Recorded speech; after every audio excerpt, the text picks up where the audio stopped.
खुलुमबाय गोजोन फुंबिलिनि बयनिसिमबो गाहाम हामलायनायखौ जासिहरनाय थाबाय आं सिबि रानी ब्रह्म आसा खालामो नोंथांमोनहा गासैबो मोजाङैनो दङ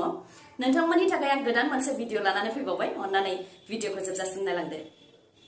उदालगुरि जिल्लानि सिङाव थानाय जख्रा गामियाव गिर्जा सावदों 75 बोसोर गोजाम रमान केथलिक गिर्जाखौ सोरबा सिनाय मोनै दुथांफोरा हरनि समाव सावनानै होलांदों ओनसोलनि सुबुंफोरा फोरमायथिनाय बायदिब्ला हरनि 10 रिंगा 30 मिनिटसो समाव गिर्जाखौ अर सावनानै होलांदों उनाव रायजो राजाफ्रा थट मोननाय समाव गिर्जाया फ्राय गासैबो खामजोबबायमोन होननानै फोरमायथिदों जाथायथिलियाव थांनानै खौरां लाहैदों UPPL सोरखारनिफ्राय MCLA सन्जय सरगियारि बिथाङाबो बेयाव नुजाथि हैदों समाजखौ फोजोबस्रांनो नागिरनाय आरो खौसेथिखौ फोजोबस्रांनो थाखाय सोरबा दुथां सुबुङा बे इनाय हाबाखौ मावदों होननानै फोरमायथिदों दायनिगिरिनि सायाव जाहाथे नायबिजिरनानै गोख्रोङै राहा लायो बेनि थाखायबो पुलिस प्रशासननिसिम खावलायदों सेन्ट्रेल गभर्नमेन्टआव मावनाय सोरखारि मावथिफोरनि थाखाय गोजोनथाव रादाब 8 कमिशननि थाखाय गनायथि होबाय प्राइम मिनिस्टार नरेंद्र मोदीजों दैदेनजानाय इउनियन केबिनेटआ गनायथि होबाय मिरुनि मन्त्रि आयुष्यनि बैष्णव बिथाङा बेखौ फोरमायथिदों बिथाङा फोरमायथिबावदों दि 8 कमिशननि चेयारमेन आरो सानै मेम्बारफोरखौ थाबैनो एपइन्ट खालामनाय जासिगोन 2016 मायथाइयाव 7 कमिशनखौ इमप्लिमेन्ट खालामनाय जादोंमोन आरो बेनि गेजेरजों दान बान्थाफोरखौ बांहोनाय जादोंमोन दा 2026 मायथाइयाव बेयो जोबहैगोन बेनिखायनो 7 कमिशन जोबनायनि सिगांनो 2025 मायथाइयावनो जाहाथे थागथियारि जानो हायो बेनि थाखाय मिरु सरकारा गनायथि होबाय 8 कमिशननि गेजेरजों 1 कौटिनि गोबां सेन्ट्रेल गभर्नमेन्ट इमप्लय आरो पेन्सनारफोरा मुलाम्फाखौ मोननो हागोन पे कमिशननि गेजेरजों बेसिक पेखौ रिभिउ खालामनाय जागोन रिभाइज खालामनाय जागोन आरो बे गोदान बेसिक पेनि सायाव बिथा खालामनानैनो गुबुन एलावेन्सफोरखौ होनाय जागोन बे खोथाखौ प्राइम मिनिस्टार नरेंद्र मोदी बिथाङाबो टुइटारनि गेजेरजों फोरमायथिदों खुगानि बाथ्राजों BTCखौ समायना खालामनो हाया बा सुइजारलेण्ड बानायनो हाया बे खोथाखौ बुंथिदों बारग' मन्त्रि प्रमिला रानी ब्रह्मआ मख'नो गोनांदि BTC बिसायख'थिखौ नोजोर होनानै BPF दला जायगा मेल मिटिं खुंदों क'क्राझारनि बिसमुरियावबो लाइमोन BPFनि बानजायनायाव जयनिं हाबाफारि खुंदों जेराव हाग्रामा महिलारीजों लोगोसे प्रमिला रानी ब्रह्म बिथांमोनहाबो बाहागो लादों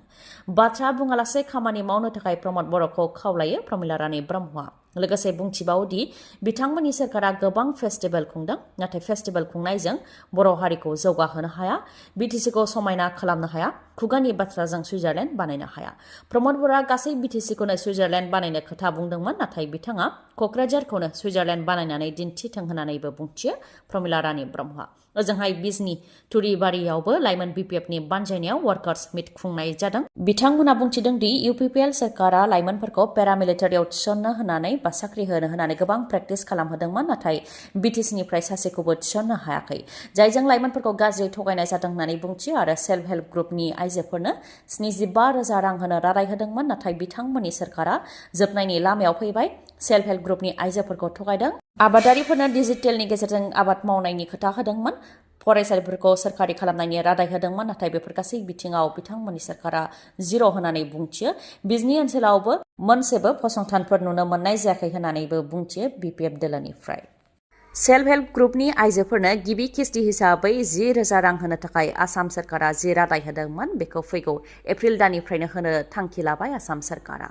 मख'नो गोनांदि मरिगावआव आसाम केबिनेट मिटिं जिरायनाय जादोंमोन जेराव माखासे बिथांखिफोरनि सायाव थांखिफोर लानाय जादों बेखौ लानानै आसामनि गिबि मन्त्रि बिथाङा फोरमायथिदों दि मुख्य मन्त्रि महिला उद्यमिता बिथांखिनि गेजेरजों सेल्फ हेल्प ग्रुपनि आइजोफोरनो 10 रां होनो थाखाय रादाय होदोंमोन गिबि किस्ति हिसाबै 10,000 रां होनो थाखाय रादाय होदोंमोन बेखौ बे बोसोरनि एप्रिल दाननिफ्रायनो होनाया जागायजेनगोन होननानै फोरमायथिदों आरो गिबि किस्ति हिसाबै 10,000 नैथि किस्ति हिसाबै 25,000 आरो थामथि किस्ति हिसाबै 50,000 रां होनाय जागोन आरो बेनि थाखाय गासै 2,000 कौटि रां गनायथि होनाय जाखाबाय होननानै फोरमायथिदों आसामनि गिबि मन्त्रि बिथाङा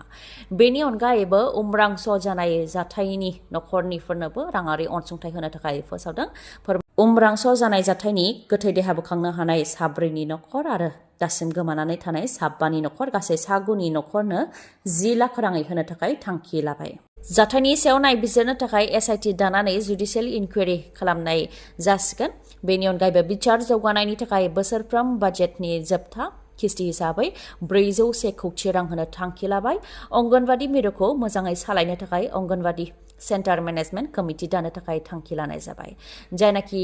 केबिनेट मिटिंआ मरिगाव जादों बेनिखायनो मरिगाव जिल्लानि थाखाय 292 कोटी रांनि गुबुन गुबुन प्रजेक्टनि थाखाय गनायथि होबाय जेरै ड्रेन सिस्टेम लामा बानायनाय अडिटोरियाम लुनाय स्टेडियाम लुनाय सार्किट हाउस बायदि बायदि लुनो थाखाय गासै 292 कोटी रांनि प्रजेक्टनि थाखाय गनायथि होबाय 17 फेब्रुवारियाव गिबि खेबनि थाखाय आसामनि बाजेट जथुम्माया दिसपुरनिफ्राय कक्राझाराव फैगोन बेनि थाखाय आसामनि गिबि मन्त्रि डक्टर हेमन्त बिश्व शर्मा आरो बुंथिगिरि बिश्वजित दैमारिनिसिम साबायखर बावदों प्रमद बर'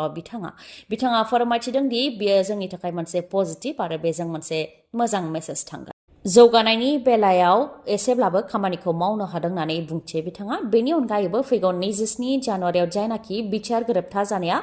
5 बोसोर आबुं जागोन बेखौ लानानैबो बिथाङा फोरमायथिदों दि फुंनि समाव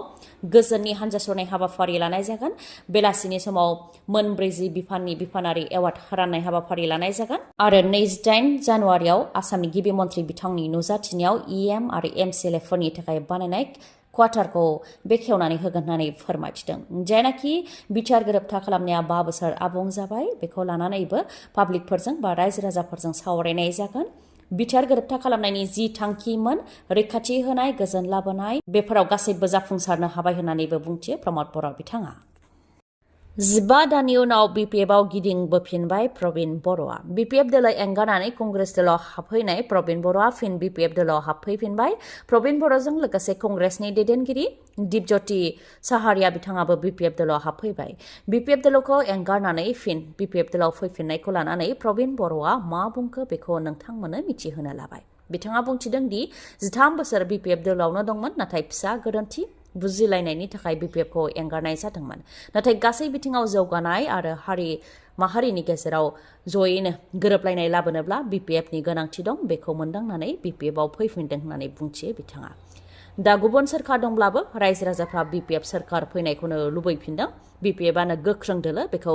गासै आसामनि मानसिफोरानो मिथिगौ होननानैबो बुंथियो आरो गोजामफोरा फैफिननांगौ होननानै बुंनाय लेखायै फैफिनदों होननानैबो बुंथियो ओजोंहाय हाग्रामा महिलारियाबो बिथांमोनखौ दुंब्रुदै बरायदों लोगोसे बिपिएफ दोलोनि गोनांथार खोथा मिथिहोदों हाग्रामा महिलारिया बिथाङा फोरमायथिदों दि 20 आरो 21 जानुवारियाव बिपिएफ दोलोनि 6थि ट्रेनियेल कनफारेन्स जानो गोनांमोन जाय जोबोद गोनांथार नाथाय 21 जानुवारियाव आख्रासुआ बन्द होदों आरो बियो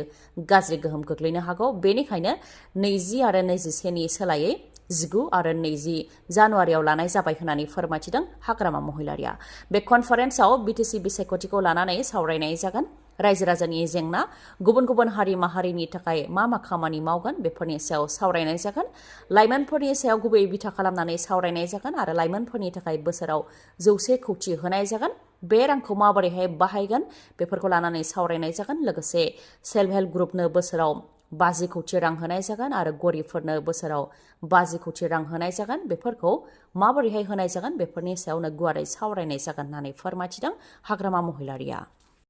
गुबुन गुबुन रायजोनि गिबि मन्थ्रिफोरनि बिसिफोरासो बिथांमोननि फिसायनिफ्राय धोनिसिन अदेबानि गिबि मन्थ्रिनिफ्रायनो धोनिसिन जायो बिथांमोननि बिसिफोरासो थिग बेबायदिनो दिल्लीनि बारग' गिबि मन्थ्रि अरविन्द केजरीवालनि बेलायावबो जादों बिथांनि बिसि सुनीता केजरीवालासो धोनिसिन अरविन्द केजरीवालनिफ्राय फोरमायथिनो गोनांदि दिल्लीयाव फैगौ 5 फेब्रुवारियाव बिधानसभा बिसायख'थि जागोन आरो 8 फेब्रुवारियावनो काउन्टिं जागोन जेराव दिल्लीनि बारग' गिबि मन्थ्रि अरविन्द केजरीवाल बिथाङाबो निउ दिल्ली बियाबनिफ्राय नमिनेसनखौ गथायबाय बे नमिनेसन बिलाइ गथायनायावनो बिथांनि धन सम्पथिया सोराङाव फैदों एफिडेभिटआव एसेटखौ 1 कोटी 73 लाख रांल' फोसावदों बिथाङा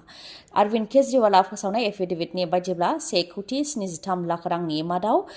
2,96,000 रांल' दङ बेनि मादाव 50,000 केस दङ आरो इमोबेल एसेटखौ 1 कोटी 70 लाख रां दिन्थिदों जेराव बिथांनि मुङाव गारि आरो न' बांबो गैया 2023-24 एनुवेल इनकामआ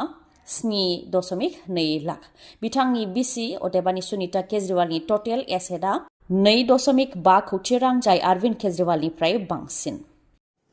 दिनैनि भिडिअआ एसेनोसै गाबोन आरो गोदान भिडिअजों लोगो मोनफिनबावगोन नोंथाङा दासिमबो आंनि चेनेलखौ साबस्क्राइब खालामाखैबा अन्नानै साबस्क्राइब खालामदो लोगोसे लाइक कमेन्ट आरो शेयार खालामनो दाबाव गोजोन्थों